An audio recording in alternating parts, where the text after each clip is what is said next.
Hey everybody, it's your boy.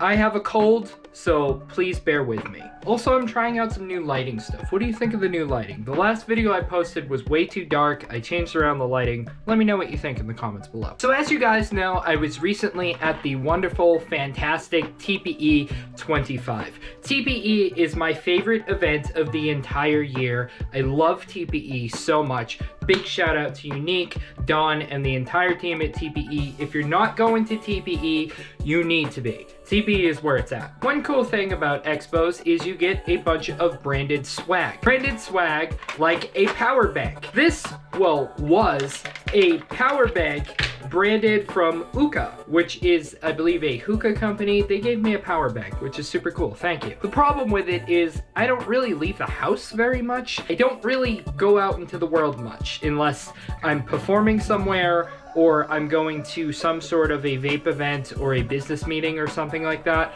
So I don't really have a lot of use for a power bank. I've also rebuilt my Geo tracker to be a smart vehicle, so I have more technology in there than I would ever need, and I can charge like half the planet inside my 1994 Geo tracker. So I don't really have a use for this power bank. One interesting thing about this power bank though is it gives the battery information on the back. Let's see if you pick up on that. Capacity 3.7 volts and 2,500 mAh with a DC output of 2 amps and 5 volts.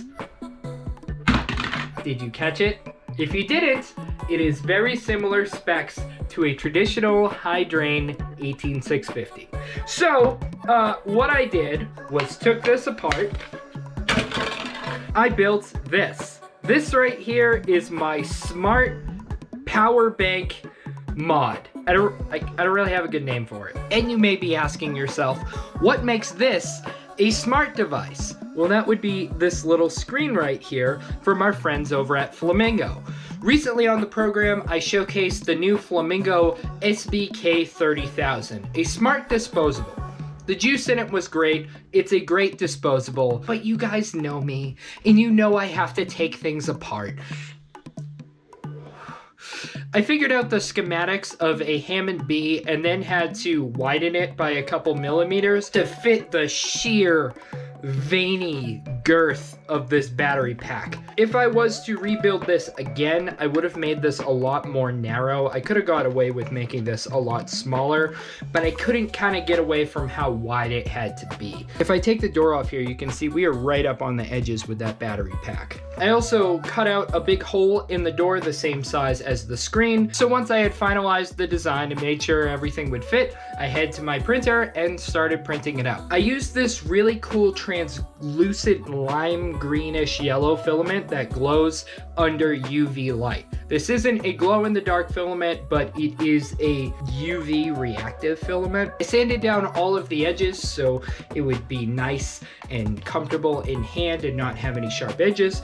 And it was a little bit too green for me, so I did this cool spray paint black gradient on the bottom. You can see we have a cideBunny sticker. We're going to talk about cideBunny in just a second. You may or may not know this, but in the industry side of the vapor industry, boards and chipsets are highly protected between companies. It's extremely competitive. So out of respect for Flamingo, I'm not going to talk about their board necessarily, but I will explain a little bit of how this works. So inside we have the power bank and the USB board from the power bank.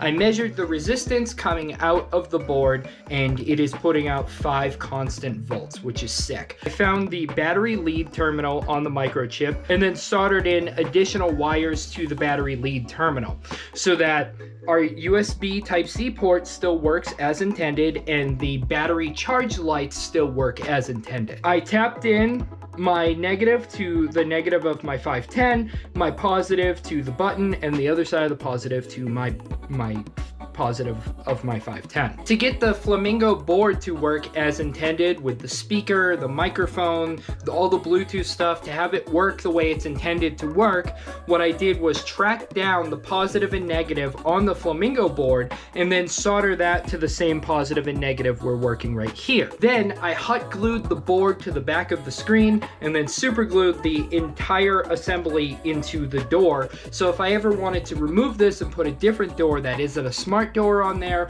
or make any adjustments to it, I can. I also was able to retain the on-off button for the screen by doing it that way. So if I ever wanted to turn this screen off to save battery life, I just pop it and flick the switch. It was really important to me to keep all the really cool features of the Flamingo board working and intact. I'm even able to still read my battery amount right from this screen because the battery signal is direct to the battery bank. Essentially how this works is you have the battery bank side, which is running all the vape stuff, and then the Flamingo board, which is running all the smart stuff and output voltage regulation, I guess, to tell you what the voltage is. This also lights up as well. This lights up when it's charging. It lights up if it kind of goes to sleep on the table for a little while and then you hit it. It lights up the same way it would if you still had it in battery bank form and you plugged the phone into it. All that stuff still works, and it just all kind of got put together in this very cool form factor. I recently shot a clip with my friend Tyler from Vapetasia of the phone side of this in action. I just spilled juice everywhere. Tyler's gonna call me, and it should work. If it shows your number, I'll blur it. Oh, I'll blur it. I mean, hello? Hello? Can you hear me right now? you look like you're talking on a walkie-talkie. Oh my gosh, alright. So what's been going on? Isn't that wild, dude? That is wild.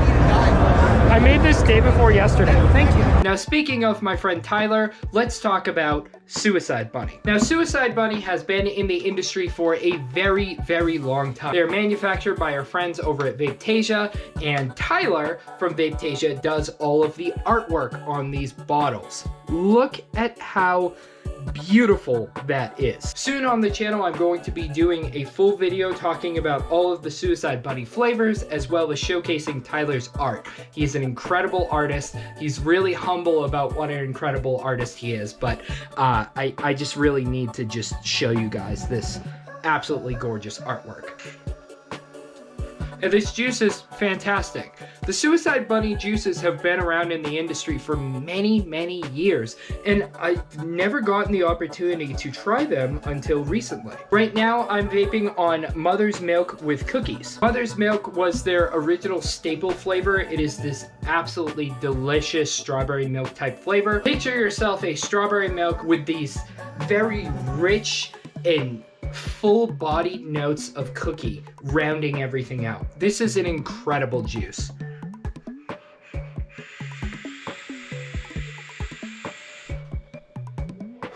Oh!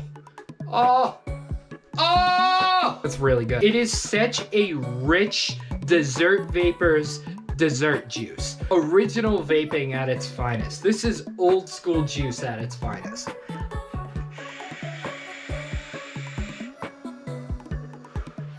Fantastic. I have a really bad cold right now. I don't know if you guys can tell, but I'm all congested and exhausted and I keep coughing. And I'm still, even with a bad cold, able to vape this and accurately taste how rich and delicious the flavors are.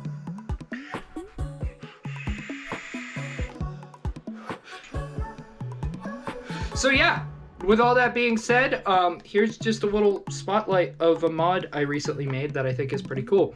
I want to say a massive thank you to our friends over at Vapetasia, Tyler for this incredible artwork, Uka for the power bank, and our friends over at Flamingo for making a super cool board. Sorry I ripped apart your disposable, but now it has new life. Eric, Alice, and the entire team over at Flamingo, they're super cool. They're doing great innovations in the industry. So hopefully you guys like this and think it's cool.